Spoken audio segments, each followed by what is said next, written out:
Horror Movie Talk, brought to you by Fill That Box in South Longview, Washington. Fill That Box has all the very best container brands for you to fill with anything you want. Sexual innuendo goes in this endo. Joke commercial spot done. Hello and welcome to Horror Movie Talk, an opinionated and accidentally funny horror movie review show. Your schlubby hosts each week are Bryce Hanson, the cool collected nihilist, and David Day, a guy who fucks. New theatrical releases always get priority, but we also review older horror movies, both good and horrible. I'm David Day. I'm Bryce Hanson. How are you guys doing today? We got a pretty cool movie for you, Creepshow from 1982, which I enjoyed quite a bit. But before that, we're going to plug ourselves. So check us out on horrormovietalk.com. Also on social media, mostly Facebook and Twitter. So check us out on there. Links in the website to social media. Also, check us out on... Oh, no, that's incorrect. I'm sorry. The next spot is actually a Shudder commercial. So we have a pretty sweet deal for our listeners for Shudder. SHUDDER. Like you're shivering, but instead you're shuddering. And, wait, I don't understand. Oh, okay. Explain it further and spell it slower. Just kidding. Okay. So Shudder is very similar to Netflix. It's a streaming platform, but just for horror movies, thrillers. There's also some crime, drama, kind of thrillery kind of stuff on there as well. And instead of the normal promo deal, which is a 7-day free trial, if you enter HMT at checkout, you get a free 30-day trial to go ahead and, see what they got, which is actually a lot of exclusives like Texas Chainsaw Massacre and, Creepshow. So you guys should check it out. Enter HMT at checkout, shudder.com. Also, we joined the Amazon Associates program, which means if you want to support the podcast, go ahead and click through the link on our website, and you'll be helping us out quite a bit. So anytime you're doing shopping on Amazon, go ahead and click through the link at the top of our site, and we'll get a little piece of that. And we would appreciate it greatly. So one more thing before we get moving here. You can take our audience survey. I don't know when we'll release this, so the audience survey might be done by that point. But the link will still be there. Okay. We're going to probably stop pushing it on the show. I think we're getting, that's as much as reasonable. we're going to get for now. Yeah. So we're planning on doing it till the end of the year, but I know we have like 4 episodes in the bag somewhere that mention it. So, it'll still be available. Cool. All right. We post new episodes every Wednesday, and so you should subscribe to the podcast on your favorite podcast platform. And leave us a review on iTunes or Stitcher or something like that. If you want to help us out a whole bunch, we would love you for it. We love you anyway, but we'll love you more if you subscribe and rate. Personally, I won't love you unless you leave a review on there iTunes. You go. So if you want to curry Bryce Hanson's favor, you know what to do. I know what to do. And it ain't that. So we'll start out this as we start out all our shows.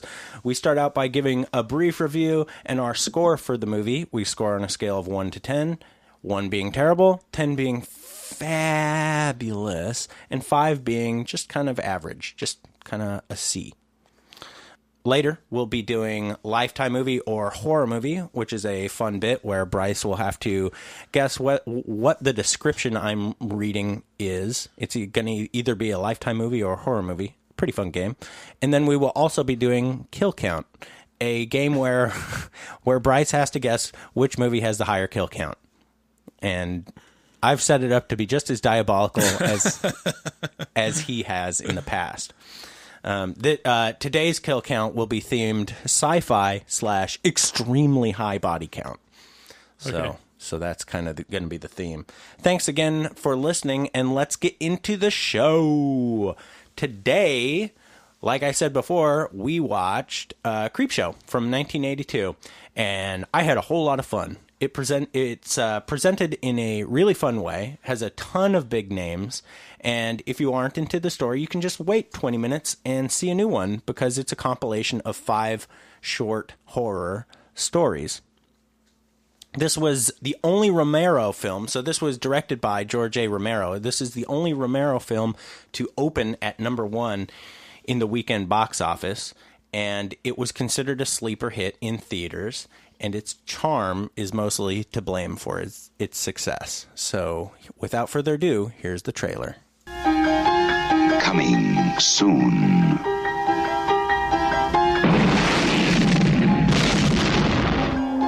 Jolting tales of horror. Creepshow. From the author of Carrie, The Shining, and Cujo. And the creator of Night of the Living Dead and Dawn of the Dead. You'll scream at ghastly ghouls. Cringe at weird kids. And shiver at the doings of evil doctors. This is going to be extremely painful, Mr. Verrill. Creepshow will grab you, grow on you, and give you the creeps.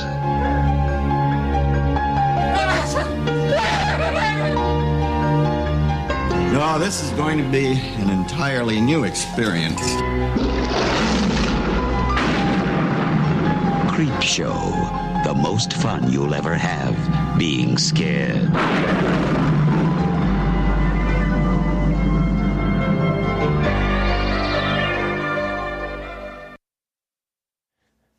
So Creepshow can be found streaming on Shudder, enter HMT at checkout, and Amazon.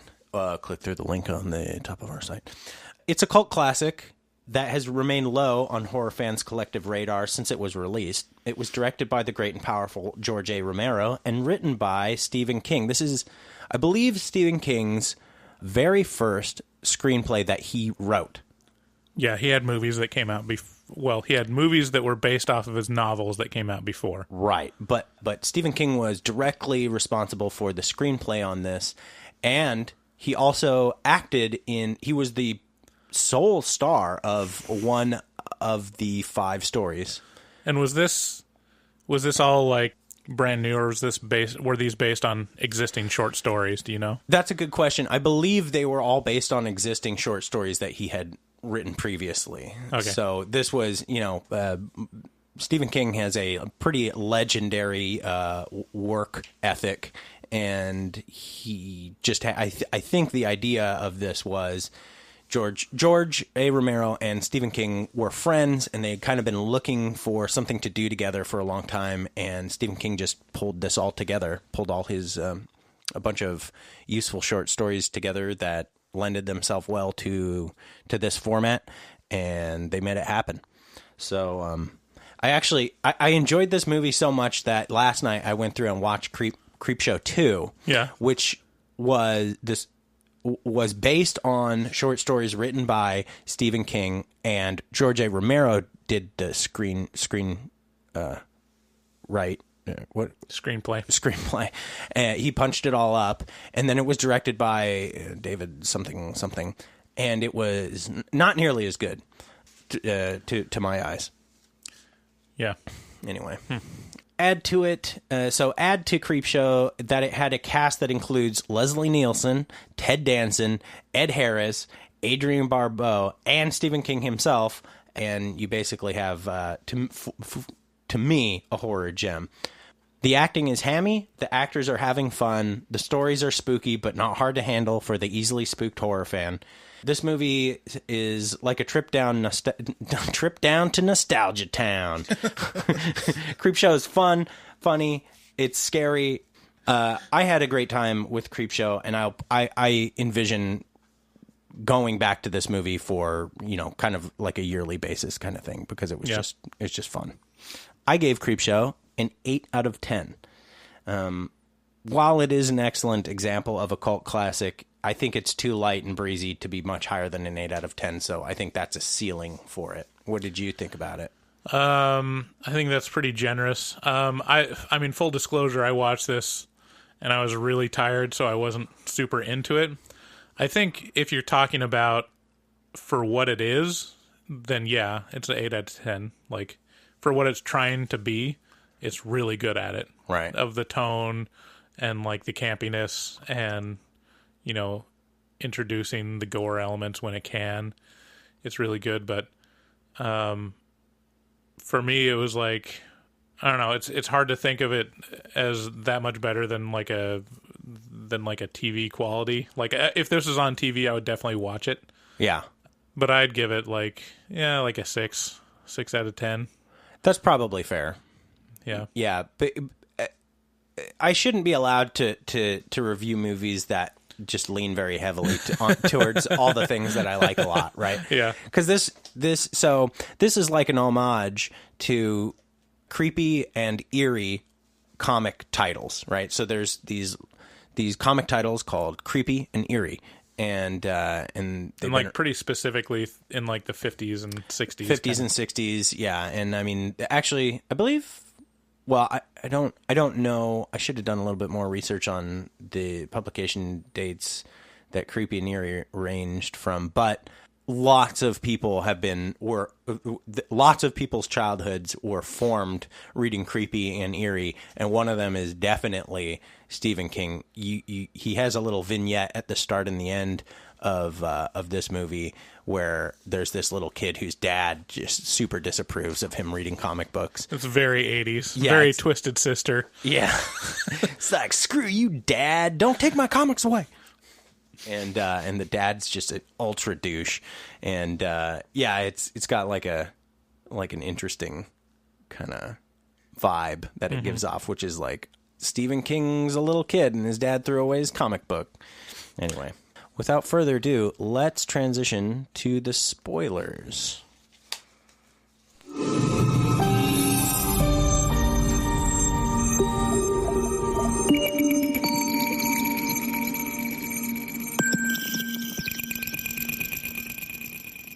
Spoilers.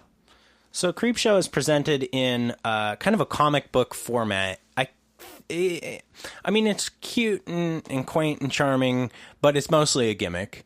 Mm-hmm. But what did you think about the... I mean, the real gimmick is that it's a bunch of short stories, and it's a bunch of shorts back to back, and to tie shorts together like that in a movie, there has to be a gimmick, and this is probably one of the more effective ones. Yeah, that's true. Where it's just, you know, it doesn't try to pull them together too much to where you're like, yeah, but they're all separate things. It's like it pulls you out enough to where you're like, okay, we're reset. Yeah, doing this now. You know. Yeah, exactly. Yeah, it has like some. I mean, yeah, the transitions and the comic book theme, they're all animated.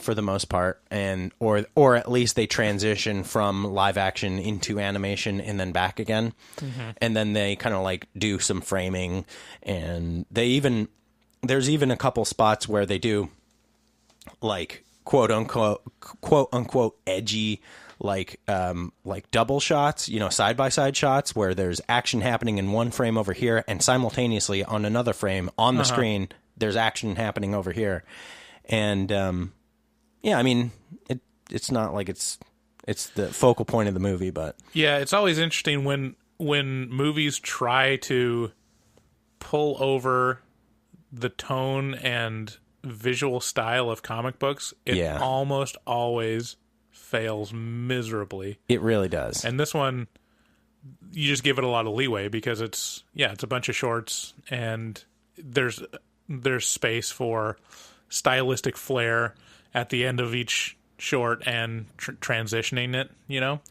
Yeah. Like the color changes like drastically in the final scenes usually, to where it's like super blue or red lights and stuff. And I can think of a couple other movies where they try to do the comic book Name them. thing. Can you think of them? Oh yeah. One of using like panel style was Hulk, was Ang Lee's Hulk, the original Hulk movie. Wow. Modern Hulk movie. Like he really doubled down on comic panels and like transitional sweep stuff that looked like comic panels and stuff. That would be horrible. I never saw that. People rag on it so much. I saw it and I was like, it was okay. I mean, it was interesting. That's a modern day movie. That's like 2000 something. Yeah, it was like early 2000s. The other one, in terms of tone, were the ones that do it worse. A lot of the 90s superhero movies tried to use like comic book tone. Yeah. Like Daredevil is laughably bad. Yeah. Oof. The worst example of it. And when you start, the movie's so bad, one of the worst movies, but once you view it through the lens of, oh, he's trying to make it a comic book movie, it starts to make a little more sense, is Batman and Robin. Oh, was that the intent? I guess Joel Schumacher. And it was so campy and like so that's the one with bright and colorful and just ridiculous Carrey, set right? design. No, that was Batman Forever. Batman and Robin was the worst one out of Joel Schumacher's, which had Schwarzenegger as Mr. Freeze. Oh man, and I Uma loved Thurman that one as Green Ivy. I loved how terrible that movie was. I loved how terrible it was. Nice to meet you. Everybody freeze. Chill. It's like cool party. It's so bad. It's like, how dare you? Unintentionally funny at many parts. Yeah, it's great. But yeah, so usually using the comic, elements and tone doesn't usually work out too well. But with this, it did. I thought it worked pretty good. Yeah. The first of the stories that Creepshow has to offer is titled Father's Day, and is a story of a well-to-do family who are essentially, they're all just reprehensible human beings who each get their own kind of comeuppance. There's a lot of comeuppance in this whole movie. All across all the stories, people are getting theirs. So if you like revenge, petty revenge, or like non-petty revenge, any kind of revenge, you'll like Creepshow. This family had a father who is now dead, and he was killed because he was just a horrible person to his kids, and in particular to Bedelia, who he was berating one day. He was berating her and yelling at her and saying, "Bedelia, it's Father's Day. Where's my cake? It's Father's Day. Why haven't you given me my cake, Bedelia?" And then she comes in. Played by Eric Cartman. Hey, Bedelia, where are you? And he's just being a real jerk. The rest of the family... I mean, this guy was a real jerk. He's a real jerk. The rest of the family, so he gets killed, and the rest of the family just basically lives off of their inheritance from Rich Papa. So on this Father's Day, the day that we're watching, he comes back from the dead after Bedelia, who goes to visit his grave, spills some of her whiskey on his grave. Ooh, what's that mean? Some sort of Irish bringing people back to life with alcohol sort of thing. I think there's a... Are you just making that up? Or is no, that I think thing? that's an actual... Of course that's a real thing. I thought she was just pouring one out for the homies. Yeah, so he like comes out the ground and fucking wrecks her, and then he just proceeds to wreck everyone else on his Happy Father's Day, Death Day. Yeah, the creature design or the makeup on this movie, I think they just defaulted to more. Yeah. Like, just heap it on there. I expected it to be different, like to be more of an 80s style of like the goopy, gory stuff. No, it was the blocky. It was very much like the black and white monster features makeup. Yeah, it was like going back to the 50s. Yeah. Yeah. It's not about adding prosthetics that like accentuate a human face. It's like, no, we're gonna put a huge fucking mask on you with giant fake teeth. Yeah. Yeah. And you're gonna be caked in dirt. Yeah. Caked in dirt. Yeah. Like at least half an inch all around. It's campy as shit. Yeah. It's really a lot of fun. Father's Day presents a bit of a lesson to the audience, which I took to be, you get what you give, or don't be a dick, especially when family is involved. So, there's a little bit of a lesson in that. There's a lesson in all of these. Like, it's one of these, like, it's very similar to Creepy and Eerie Comics, which is, hey kids, here's something that's kind of spooky, and also here's how we justify it to mom and dad. Morality tale. Morality tale. Yeah. Where did Father's Day land on your ranking of these? Can you? It's a hard meh. A hard meh. Yeah, that was the last. Yeah. I mean, for me, I didn't care at This all one, about it. This one had Ed. What's his butt? The guy from Ed Harris. Oh, that's Ed who Harris. it was. Yeah. Oh, I thought it was Peter Weller for some reason. I thought it was like, that's a. I think I labeled him Peter Weller in my mind, even though like it didn't fit. I was like, he looks really weird when he's young. Like, he's not that much younger than RoboCop, but why does he look so? Oh yeah, they do look very similar, don't they? So different. But yeah, I think it actually is Ed Harris. He looks like a young Ed Harris. Yeah, and nothing too crazy or notable. They start out with the weakest, which is probably a good way to go. The second story is titled "The Lonesome Death of Jordy Verrill," which is based on the short story that Stephen King wrote called Weeds. This is a one-man play starring King himself as a goofy hillbilly who finds the goofiest hillbilly. Oh, you done it now, Jordy Verrill? You lunkhead. You lunkhead. He finds a meteorite that crashes to Earth in his yard. And boy, is he goofy. He's goofy as fuck. This is the one that like works for me most because it's so committed. Yeah, and it's Stephen King is not an actor, but he definitely knows what tone he's going for in this and goes whole hog.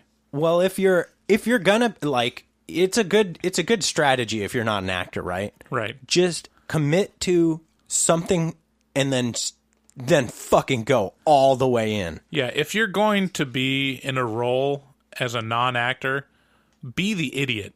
Right. Yeah, because you can do that. I promise you.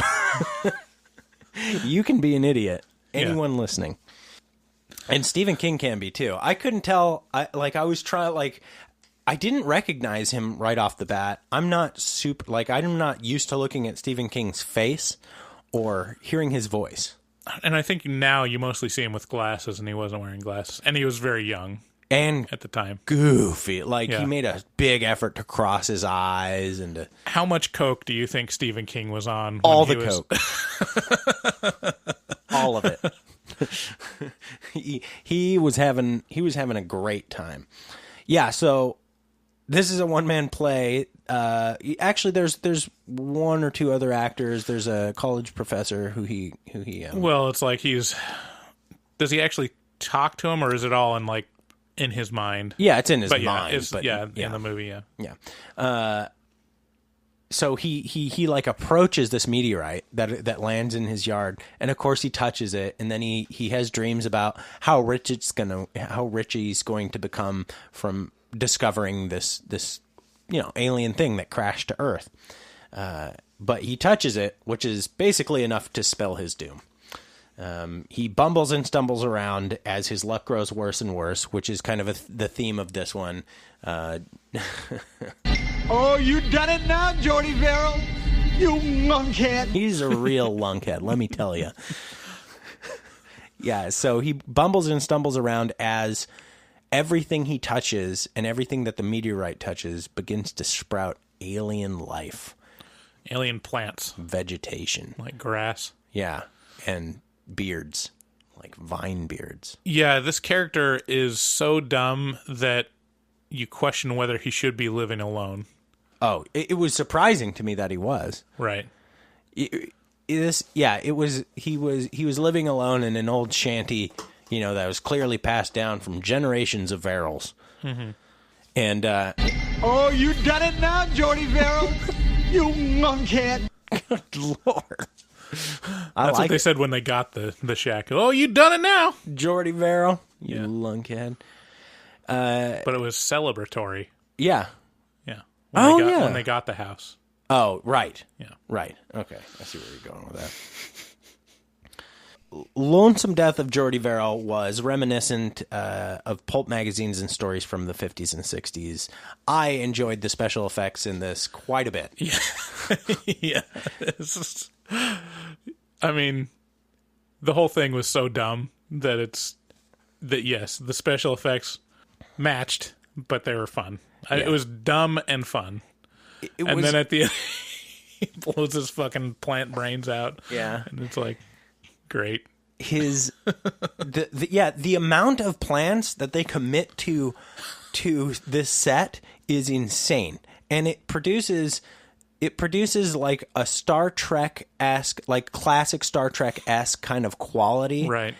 To the set that you really have not seen since something, since a stage production like, a campy stage production like Star Trek. A lot of these, I mean, if you take out the overt horror stuff, a lot of it's like Twilight Zone. Yeah.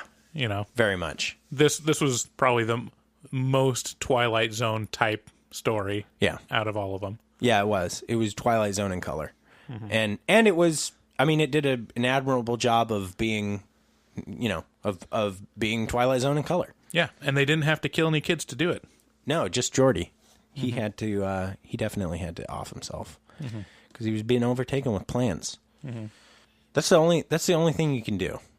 What can you do? You can't trim him back. They had to be sprouting in his throat and stuff. Yeah. That's a good question. I feel like I'd just live with it. Oh, you just live with the plants growing out of your eyes? Yeah. Okay. It's like, I'll just deal with this shit now. Vegetative state. That's what... Womp womp. Whatever. Where does this one falls as your favorite, I think.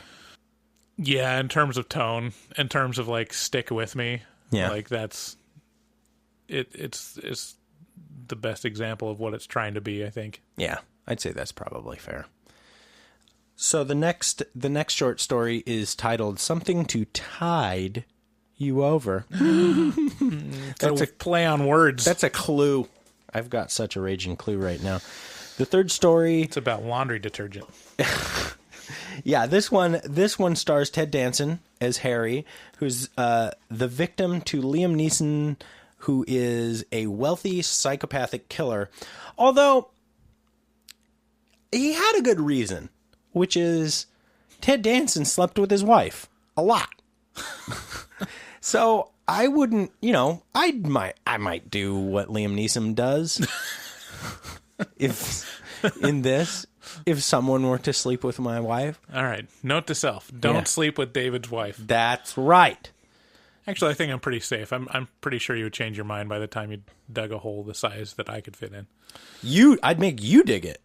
Oh, yeah. See, that's mean because Leslie Nielsen dug it for Ted Danson. He just made himself bury him. Oh, made him bury himself. I remember this incorrectly. Then I thought he made him dig it up. That's dumb. Why would you do all the work when you got this guy you got at gunpoint? Yeah, so this transitions us nicely into kind of the way it starts out, which is Liam brings Ted to the beach, a private beach that he owns. And yeah, he presents him with this gigantic grave-sized hole in the sand, which would be very difficult to dig. Very, very. Every time I've managed to dig sand, it just kind of falls back in on itself. So, not a fun thing to have to do. But what he ends up doing is he's got him at gunpoint. He makes him fill the sand all around him.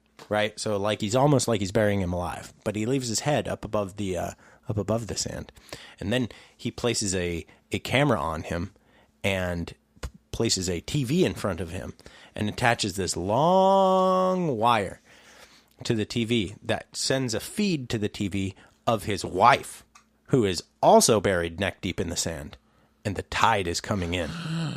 And so Ted Danson is forced to captively sit and watch as Liam's wife, his lover, is taken by the tide, drowns in the tide.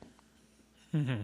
And it's that's a fucking creepy concept. Yeah, it was the best concept out of all the stories. Yeah. And it was, I mean, this one actually was the best. I say the Stephen King one was the best for the tone, but this one, in terms of quality, was the best. Because it had Liam Neeson. It's not Liam Neeson, it's Liam Nielsen. Liam Nielsen. Yeah, sorry. I always say Liam Neeson. Leslie Nielsen. Leslie Nielsen. What? Not Liam. Oh, shit. Leslie. It's Leslie. You've been saying Liam, though. I've been spacing out. I have too, obviously. Leslie Nielsen. Liam Neeson. So Leslie Nielsen from the Naked Gun movies. Yes. He's fabulous. And Airplane. Yeah, it's great seeing him as a villain, and he does it great. Yeah. Like, it's weird seeing Leslie Nielsen playing serious roles. Yeah. But which is what he did for a long time, right? Yeah. But he did great. Yeah. And you really believe, like, this was a arrogant psychopath killing these people. It was, it was so interesting to watch him, like you said, do a serious role, because you see a vet, Yeah. He just exudes like, I'm a fucking pro at this. Yeah. And it's a lot of fun to get to see him not be so hammy, but still be kind of hammy, Yeah, and like in my experience, like my Leslie Nielsen growing up was the old Leslie Nielsen. Like he was definitely right. It was funny because he was old too. Right. Not just because he was funny, but it was also funny seeing him on Naked Gun, like the sequels. Yeah. We're just like an old dude. And this one, he's still young. Yeah. Like he's got white hair and stuff, but you can still tell, like, he's like 55, 60. Not aged. Mm-hmm. Yeah. And so I was reading some trivia on this and but the interesting part about this whole thing is he had his sense of humor. Like, I mean, he obviously had his sense of humor his whole life, but like walking around the set, he had an actual fart machine that he had in his pocket that produced fart sounds, and he would try and get people to crack up. So Ted Danson couldn't hold a straight face while looking at Leslie Nielsen because he was so conditioned to like having this fart thing go off that when Leslie Nielsen when the camera would cut away and look at Ted Danson, Leslie Nielsen would be like, give him the look. And Ted just couldn't hold it together. So he'd like, he conditioned the set with this fart box, which is, that's such a great tidbit. Yeah. Like, I love it. Anyway, so shocking. Leslie Nielsen gets his comeuppance, and his wife and Ted Danson come back from the watery deep, just to to make sure he gets his, which was super campy. Yeah, another case of what should we do with the makeup design? More. The answer's more. Lots more. And then they asked that like 20 more times, and then they landed on like, all right, that seems good. Yeah. They looked like, I'm trying to remember, and I can't remember. I'll remember it later. So something to tide you over was actually a pretty fun story. Yeah. I liked it a lot. Is the dead middle of Creepshow, to be followed by The Crate, which is, I think it's the longest, and probably for me, it's my favorite, and I think it's the most notable story from the movie for fans, because it has kind of a Indiana Jones sort of, boy, which one is that? Ark of the Covenant. Is it Ark of the Covenant? I think it's Raiders of the Lost Ark.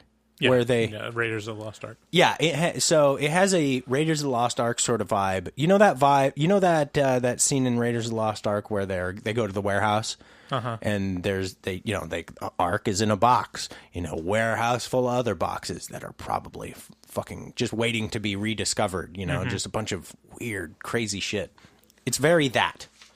The crate is very much Raiders of the Lost Ark, the Covenant that. Because a college janitor loses a quarter underneath a staircase that's just kind of off in a corner.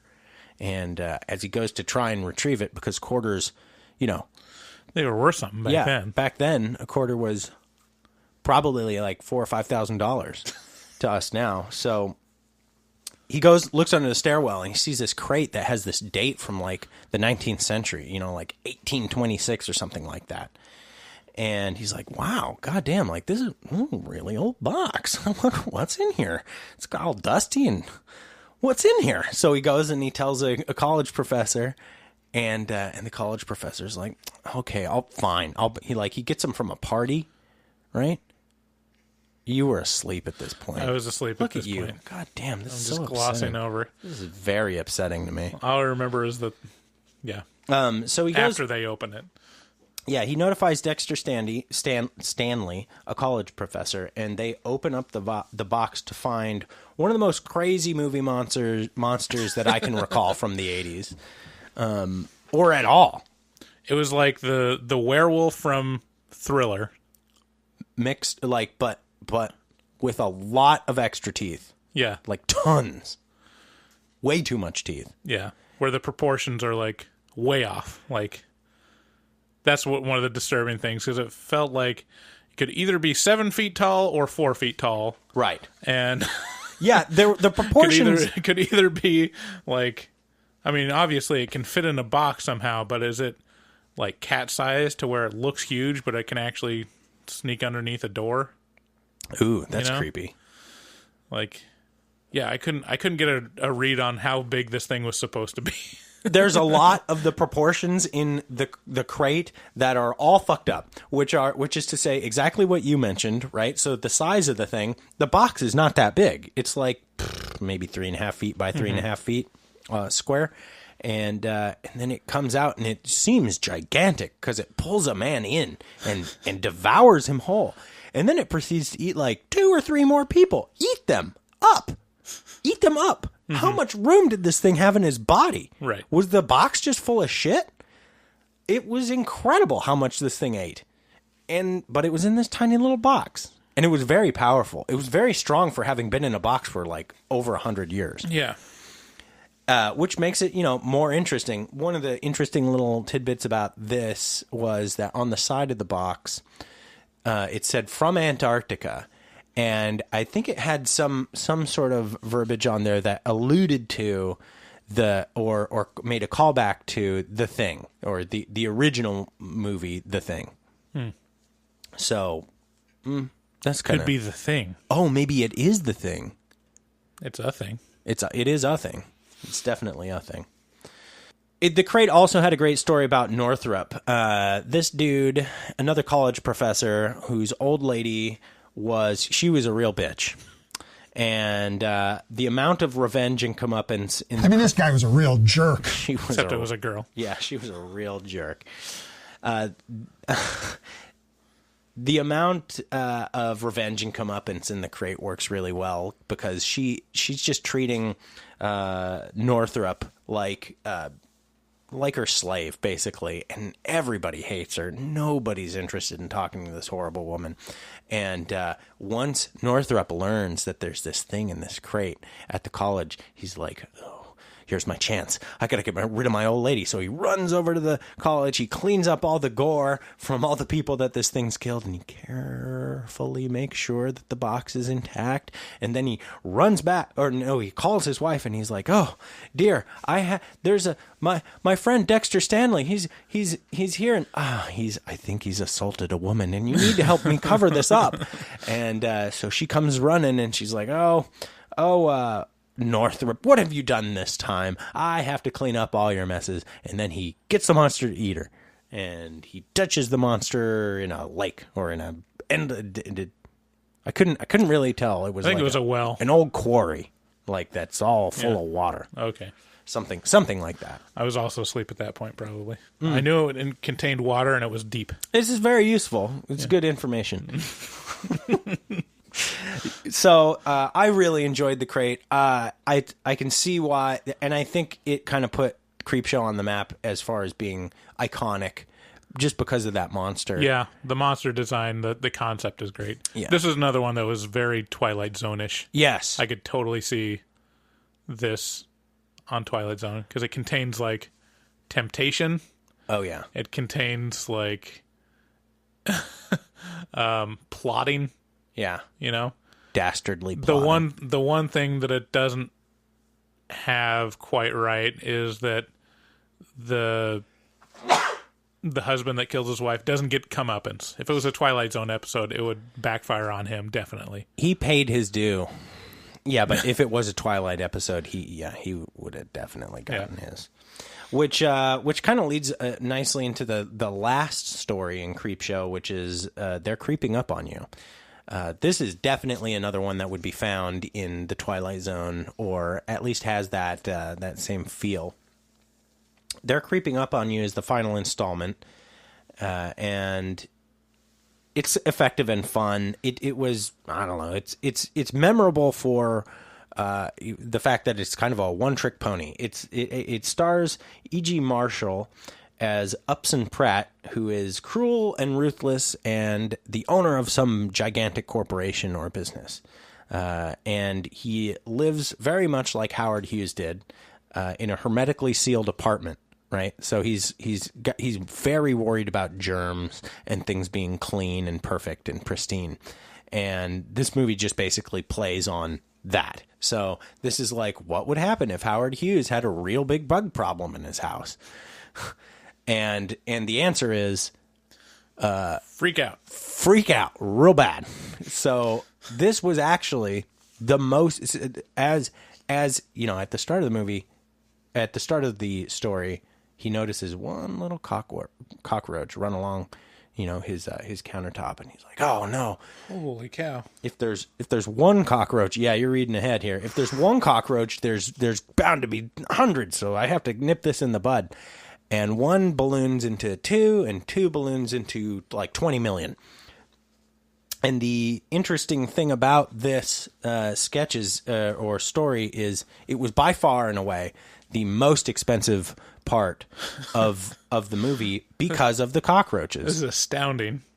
During Fan Expo Canada 2015, George A. Romero had said that the cockroaches were the most expensive part of the movie. This is off of the trivia section for Creepshow in IMDb, stating that the cockroaches cost 50 cents a piece, and they used more than 250,000 of them for a grand total of $125,000 on cockroaches alone. So all of Creepshow's budget, basically, went to cockroaches, which is pretty epic. Like, that could be the tagline right there. They certainly didn't spend it on makeup. No. They're like, we got to save that money for the cockroach. They hired like the local high school production of The Crucible to do the makeup. Yeah. For $20. Yeah. And then they spent, $100,000 on cockroaches. I think the makeup was intentionally shitty. Yeah. I mean, not shitty, but stylized and nostalgic. Right. Yeah. Stylized, geared towards nostalgia. Yeah, it was very much like Creature from the Black Lagoon. Yes. Type. Or any bad guy from Star Trek. Right, yeah. Just big and wobbly and goofy. Yeah, so at the end of They're Creeping Up on You, he locks himself into like the ultra hermetically sealed room and is eaten alive by cockroaches. And they're stacked like 3 feet high in this room. Well, the best shot in the whole movie is like after it goes to him sealing himself in the room, and then the cockroaches just coming out of the woodworks into the room. Yeah. And then it leaves him for a second, then comes back. Oh, yeah. And it's like him just laying in bed, and he looks normal. That's right. And then all of a sudden, like his skin is moving and all these cockroaches start coming out of his skin and his mouth and then his like that was great. That makeup was really good. Yeah, that was crazy. Like, and that was one of the best. That's like one of the best sequences in a horror movie that I've seen. Yeah, it was really effective. If you were to give someone a script that said, and then all the cockroaches start crawling out from underneath his skin and fill the entire room, it was like, yeah, they pulled it off. Yeah. That was pretty good. Yeah, and so he ends up in this room full of cockroaches, like 3 feet deep. And as it turns out, those weren't all cockroaches. There was the top layers of them were, but mostly it was raisins. That's funny. Which are just as frightening. Oh, that's the raisin! For me, it would get scarier the more they touch me. Mm-hmm. The raisins, I don't like them touching me. So my question to the audience today is, have you seen Creepshow? And if so, what's your favorite story? Because Bryce and I differed a little bit on our favorite story. I think mine was probably the crate, whereas Bryce slept through the crate. So yeah, what's your favorite short story on Creepshow if you've seen it? And yeah, if not, what's your favorite? And then I tailed off and didn't write the rest of my question to the audience because I was tired too. It's been a rough week. Yeah, it's for me anyway. There's just a lot. It's a lot to a podcast, as it turns out. It's a fucking load of work. Yeah, I've just been tired the last couple days. Yeah, me too. Right around the time where I'd be watching movies. Normally, I could go till like 1 o'clock, but like around 10:30, I'm like, I'm starting to fall asleep now. So you're now what I normally am, right? And I've been tired this week, right? So 8:30 rolls around, I'm like, oh, well, I think I'm turning in now. So the one last interesting tidbit about Creepshow. Creepshow, the crew that produced it was also the crew for Sleepaway Camp. Oh, yeah, according to Jonathan Tiersten. So they would have done the Sleepaway Camp the next year, right? Yeah, so they did Creepshow in '82, and then got back together and were like, "Hey, let's do another fucking campy horror movie. Let's do Sleepaway Camp." And we got that episode coming up later next year. Maybe before this episode airs. Maybe later. I don't know. We'll have to see. Haven't determined yet. Been thinking about getting a release calendar up on the site so that our audience can watch the movies ahead of time before we review them, but I don't know if I want to commit that hard to a predetermined. Yeah, we want to give ourselves some wiggle room. Yeah, that if like a kid goes into the hospital or something, we can just choose one from the. Yeah, maybe it's like a tentative release schedule. So like, just watch all these movies. Or what we could do, if the listeners are interested, let us know on Facebook. Just set up the Patreon and say you can access all the episodes that haven't come out yet. Yeah, we'd really have to be, you'd really have to pull our leg on that one. You have to let us know what you think on Twitter or Facebook because I'm not doing that shit unless you guys actually say you want it. Mm-hmm. So final recommendations. Who do you think would like Creepshow? You personally. You know, I think Aaron might almost like Creepshow. Like people that aren't necessarily horror fans. Yeah. That are into kitsch or like over the top cult corny stuff. Yeah, cult movies, people that like cult classic stuff.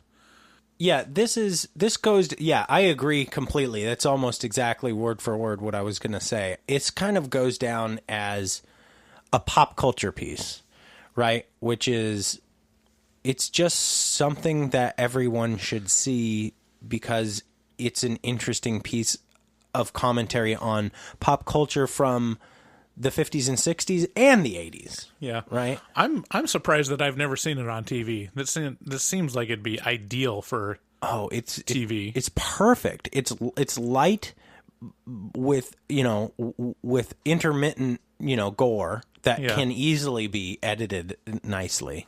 Right. Like I'm thinking specifically of the time frame when we grew up where, where violence couldn't really make it onto even onto cable really. Yeah. But yeah, that's a good point. I never ever saw Creepshow show up anywhere on TV. So with that, that's our review of Creepshow. Let's transition into Lifetime movie or horror movie.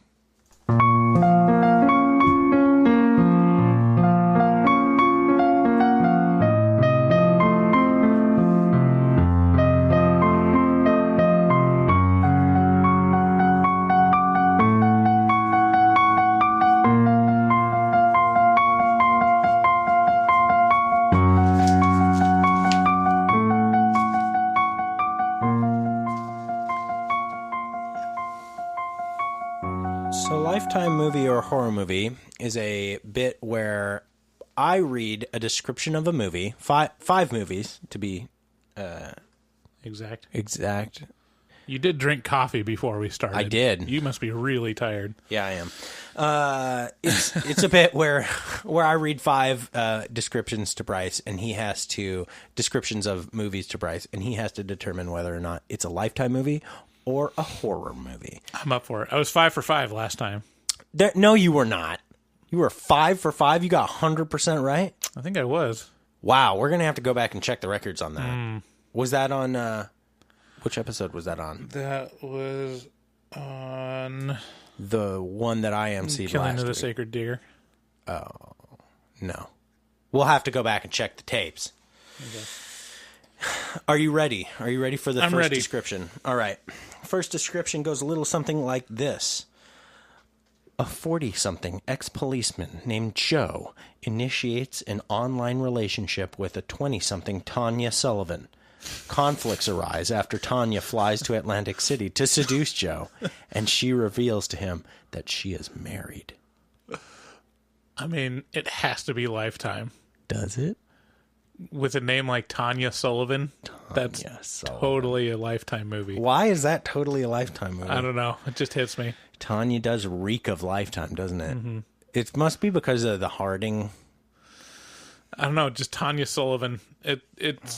It's like giving you information that you wouldn't care about. Right. That you wouldn't care about. Yeah. But your wife or some other woman might very much. Oh, Tanya. Just like there's not enough actual interesting material in the plot that they've got to be like, and her name's Tanya Sullivan. It's like, okay. All right. Yeah, well, you're dead on. This is a Lifetime movie called Fatal Desire from 2006. If you want, you can go check it out. If that sounds like it's right up your alley, no judgment. Just go check it out. Okay, movie number 2. Okay, so it's a horror movie. A shy. Since you just said horror, you're like, oh, wait, no. A shy little girl whose dad remarried 2 years after her mom's death makes friends with an imaginary playmate after they move to a new home. That's it? That's the description of the movie. That's a pretty good one. It could be both. Could be either. I'm going to say horror movie, though. You're going to say horror? You are wrong. What? Wrong. What? That's a Lifetime movie. That is Imaginary Playmate, 2006. Oh, man. I think I haven't even had that one written down. I can't imagine how boring that would be. If it's not a horror movie, then what is it? Yeah. A little girl with an imaginary playmate? Who cares? Okay. Movie number 3. A woman returns to her small-town home to investigate father's death, which authorities considered a mere hunting accident. That's it. Read it again. A woman returns to her small-town home to investigate father's death, which authorities considered a mere hunting accident. All right, this feels like you edited down the description to sound more innocuous. No. You did 2 Lifetime movies in a row. I'm going to say it's a horror movie. Wrong. Damn it! Damn it. That's a Lifetime movie. That's The Secret of Hidden Lake from 2006. I'm getting better at this. You're psyching me out. Yeah. All right. Movie number 4. Washed up true crime writer Ellison Oswalt finds a box of Super 8 home movies that suggests the murder he is currently researching is the work of a serial killer whose work dates back to the 1960s. Is this 8mm? Is that a It's not a... Is that a guess? I'll say horror movie. You are correct. Okay, good. Interestingly enough, do you know, so you guessing 8mm, that's not what it is. Would you like to hazard another guess? I guess Super 8 isn't 8mm. Super 8 must be 8mm I film, have right? no idea. Could not help you. This is guess who it is? This is a well-known horror movie. Modern horror movie. I don't know. This is Sinister from 2012. Okay. Which I never, I just can't. I've said it before, I'll say it again. They all, in Sinister and Insidious, they just all run together for me. I'm like, oh. They're talking about doing a crossover movie between Sinister and Insidious, and I wonder if anyone will actually notice. I don't know. I would never notice. I'd be like, oh, okay. It's just, what is it? Okay. It's the same as both of them. Okay, the last one. A husband and wife who recently lost their baby adopt a 9-year-old girl who is not nearly as innocent as she claims to be. Okay, this is a horror movie, and I think I know this one. This is the... Extra points. It's like called Imposter or something. It's like the little girl is actually like an older woman. She's like in her 20s or 30s. Oh. And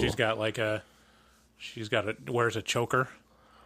I mean, I can't remember what the title is, but it's extra points because you don't remember the title, but that's impressive because you are correct. This is the Orphan, yeah, from 2009.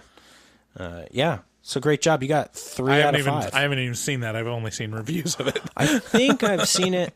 I've seen so many like little horror movies. They just all kind of run together. So this is very similar to a lot of them. So let us know how you did if you played Lifetime movie or horror movie. And now we're going to transition into our second and final game of the episode. 1, 2, 3, 4, 5, 6, 7, 8, 9, 10, 11, 12, 13, 14, 15, 16, 17, 18, 19, 20, 36. It's Kill Count. 45, 46, 47, 48, 49, 50. That makes me cringe so hard. Let us know. I love that I just put David at the end and let it just 50. pan out. That's great. Is it great? I love it. Let us know if it's actually great. So, Kill Count is a game where I propose 2 movies to Bryce, and he has to determine which one has a higher kill count. This one is themed sci-fi movies. It also has an additional theme of having massive kill counts. So each one of these movies have tremendous amounts of people dying in them, and they're usually they're all sci-fi movies. So the first movie is Starship Troopers, and that's versus The Chronicles of Riddick. Starship Troopers versus Chronicles of Riddick. Are bug deaths included? No, I don't believe they are. I'm going to go Starship Troopers. That's a good guess. Starship Troopers is a tremendously violent film, and you're correct. Yay! So the kill counts on those is Starship Troopers 256 people. And The Chronicles of Riddick not too far behind, 187. Okay, our next movies are Aliens vs. Predator Requiem. Oh, God. I remember seeing it. And I'm putting it up against Akira. Were there more than one Alien versus Predator? Oh, yeah. There was Aliens vs. Predator and Alien vs. Predator Requiem, and I think Alien vs. Predator 2? I can't remember which one I've seen, though. It was terrible, whatever it was. Yeah, the first one was very... they were all pretty bad. The first one was bad. Which one was the one that it had the chain link fence that marked the main alien? Like it got hit by a chain link fence or something, so you could tell, like, ooh, this is the protagonist alien, because we need that. That's right. There was a... Oh, man. I don't know which one that was, but there was a video game that came out, Aliens versus Predators, the newer one, which had a skin of an alien that was from that. So it had the fence branded on its head. I love that skin. I love that game. It was a great game. So and you've seen Akira, I assume. The cult classic anime. I'm going to say Akira. Wow. You did it. By just 4 deaths. Wow. Yeah, so Akira had 119 deaths. And Alien vs. Predator Requiem, 115. There's a lot going on in that movie. 115 people were involved in Alien vs. Predator Requiem. Is that counting the aliens? I don't think so. I mean, maybe. Is it counting the predators? Yes. For sure. Yeah. Okay.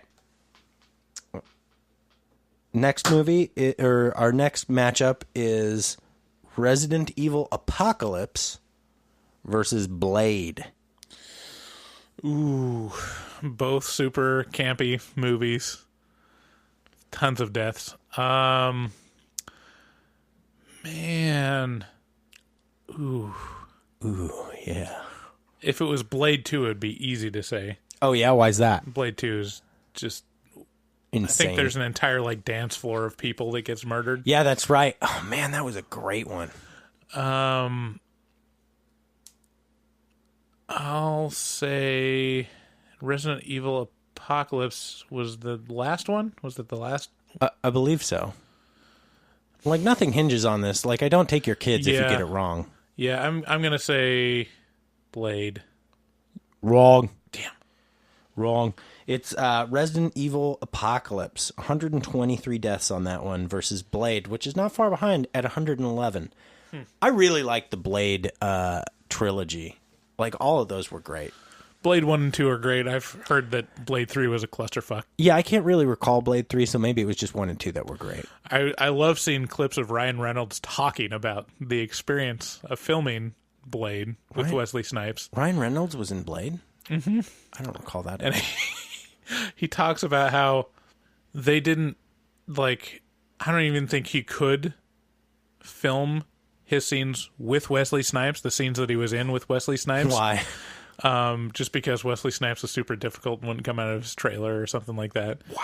And so they filmed the stuff that was what Ryan Reynolds was saying, and then later filmed Blade's reaction to it. And so it makes it a lot funnier because Wesley Snipes is reacting to nothing, and he's not acting that hard and just kind of being, gruff or whatever. And Ryan Reynolds is just saying the most ridiculous stuff to try to get a reaction. So, anyways, dude, I hear, I get the feeling that Wesley Snipes is not the funnest person to work with on set.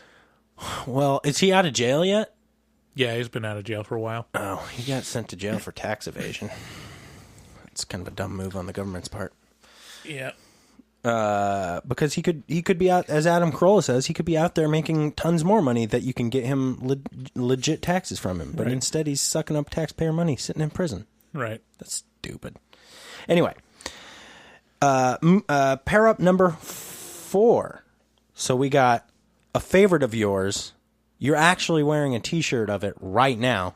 No, that says The Last Jedi on it, but it's The Last Jedi. The Last Jedi.